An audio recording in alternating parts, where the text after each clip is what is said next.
Then the picture of Jerry Jones pops up out of nowhere. Yeah, and then they act like, well, that was years ago, so they start explaining. And he didn't have a frown on his face in the picture, so it ain't as bad. He was just standing there. No, stop it.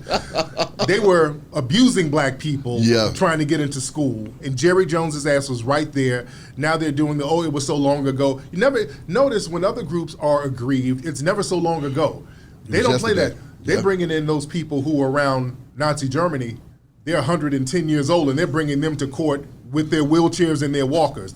Like, well, that was so long ago. Well, you're going to be in jail so long ago. Exactly. Come on now. Yeah. So everybody's going to have to be treated equally here. Now, what about LeBron? Because at first, he kind of distanced himself from what Kyrie was doing, but then at the end, he had to come on back in and say, you know what, y'all, this is a double standard going on right now. Because notice everybody started kind of circling back because they saw the black masses were not going along with the coon train, because a lot of these folks on ESPN were buck dancing and bucking their eyes at first, and then they saw the masses like, hey, no, that ain't it. We're standing with Kyrie. Yeah.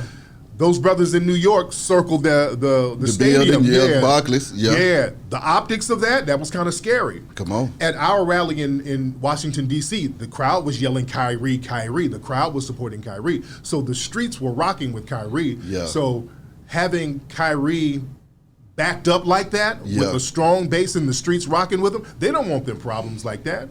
So now some of the black athletes who were kind of against him at first, they want to be on the right side of history. Exactly. Because this man did the right thing, and Kyrie is going to be on the right side of history. So now they want to be on the right side of history too. As somebody that has a strong grassroots movement and actually has the people behind him and supporting him, how important do you think that is to be able to have the people, just like with Kyrie? You would see people at the Barclays marching around, the mainstream, just regular common Joe out here in the street was like, you know what, I'm with Kyrie.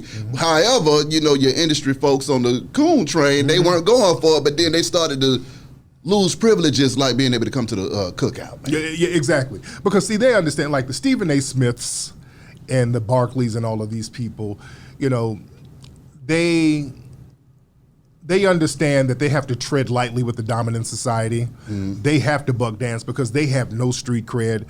The grassroots aren't rocking with them.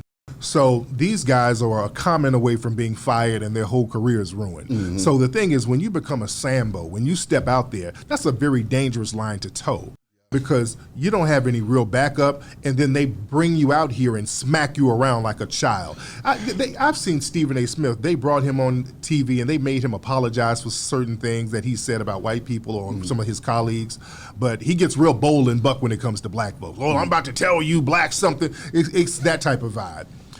But they sit there and humiliate you on national television. Yeah.